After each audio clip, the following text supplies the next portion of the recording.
En aquel tiempo dijo Jesús a sus discípulos: cuando venga en su gloria el Hijo del Hombre, y todos los ángeles con él, se sentará en el trono de su gloria, y serán reunidas ante él todas las naciones.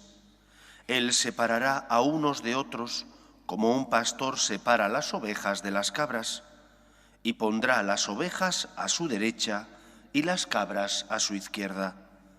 Entonces dirá el Rey a los de su derecha: venid vosotros benditos de mi Padre, heredad el reino preparado para vosotros desde la creación del mundo.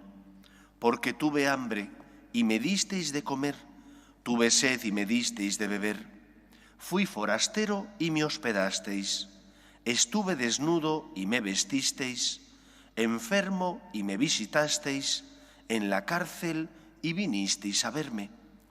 Entonces los justos le contestarán: Señor, ¿cuándo te vimos con hambre y te alimentamos, o con sed y te dimos de beber? ¿Cuándo te vimos forastero y te hospedamos, o desnudo y te vestimos? ¿Cuándo te vimos enfermo o en la cárcel y fuimos a verte?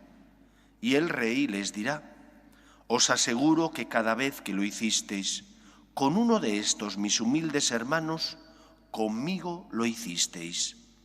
Y entonces dirá a los de su izquierda: apartaos de mí, malditos, id al fuego eterno, preparado para el diablo y sus ángeles, porque tuve hambre y no me disteis de comer, tuve sed y no me disteis de beber, fui forastero y no me hospedasteis, estuve desnudo y no me vestisteis, enfermo y en la cárcel y no me visitasteis.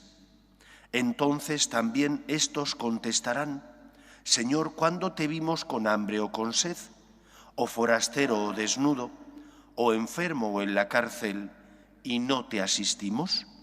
Y él replicará: os aseguro que cada vez que no lo hicisteis con uno de estos los humildes, tampoco lo hicisteis conmigo.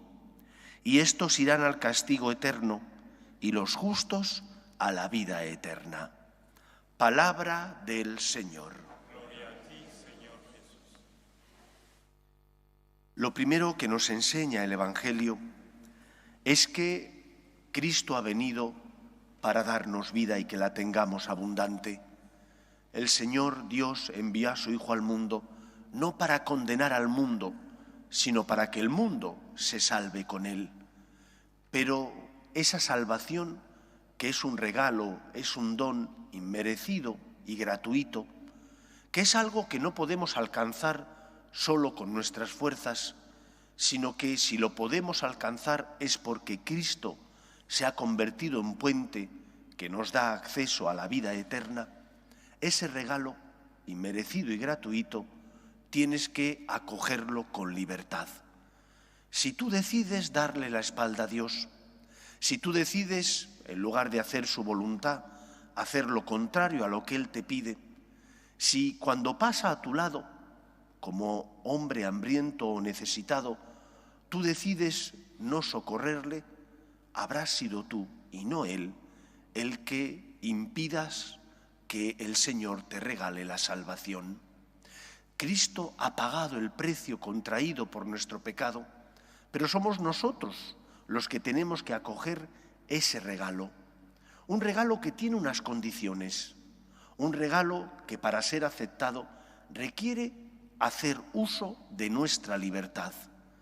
No es Dios el que te condena, eres tú el que te condenas. Te condenas porque cierras tu corazón a su gracia. Te condenas porque tú le das la espalda a Dios. Como ocurrió en el paraíso, no fue el Señor el que negó su amor a Adán y Eva. Fueron Adán y Eva los que se rebelaron contra Dios por soberbia y por orgullo. Querían ser como Dios y actuaron en contra de lo que el Señor les decía. Quisieron comer del árbol del bien y del mal para ser ellos los que decidieran qué estaba bien y qué estaba mal, para ser ellos como Dios y por lo tanto, con su soberbia, cerraron las puertas de su corazón al Salvador. El cielo existe, pero también el infierno. El cielo existe y Dios quiere que vayas a él. Para eso envía a su Hijo al mundo. Pero si tú no quieres pasar por el puente que es Cristo, el Señor no te obligará.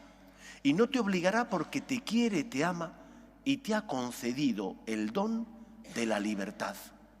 Por eso conviene que salgamos de la corrupción del pecado para convertirnos, como hijos que somos de Dios, al amor del Señor. Cuando tú que eres débil, aunque caes te levantas. Cuando porque eres débil te confiesas con frecuencia y estando en gracia de Dios comulgas para recibir el alimento que te da la vida, estás permitiendo al Señor que cure y sane tus heridas. Pero cuando tú por soberbia le das la espalda a Dios, o cuando por una mala entendida humildad piensas que tus caídas son tantas que el Señor tiene que estar cansado de ti y no acudes a Él, cierras las puertas de tu corazón al amor y a la misericordia del Señor. Lo primero que nos enseña el Evangelio de hoy es a no tener miedo, miedo a aquel que sale a nuestro encuentro, que es Cristo, para curar, sanar y de esa manera elevarnos a la condición de hijos para regalarnos la salvación. Por lo tanto, déjate cuidar, déjate mimar, déjate salvar por aquel que ha venido no a condenar, sino a salvar al mundo. En segundo lugar, es necesario que tengamos ojos para reconocer la presencia de Cristo a nuestro lado. Porque Dios nos ama, quiere estar cerca de nosotros para consolarnos y ayudarnos. Y por eso, junto con la presencia de Jesús en la Eucaristía, que es la única presencia sacramental, hay otras presencias como la de Cristo en su palabra, la de Cristo cuando escuchas el Evangelio, decimos palabra del Señor resucitado, que ilumina mi conciencia y me ayuda a saber qué tengo que hacer. Pero también Dios me habla por medio del Papa y de los obispos, cuando ejercen el magisterio auténtico, porque dijo Cristo, el que a vosotros os escucha, a mí me escucha. Se lo dijo a Pedro y a sus compañeros. Cuando ellos, los sucesores de los apóstoles, ejercen el magisterio auténtico, es la palabra de Dios que me ilumina, que me hace saber cómo me tengo que comportar en un momento concreto de mi vida, ante un problema, ante una tesitura moral. ¿Qué tengo que hacer? Escucha la voz de Cristo, que te habla por medio del Papa y de los obispos. También el Señor nos habla por medio de la comunidad, donde 2 o 3 están unidos en mi nombre, yo estoy en medio de ellos.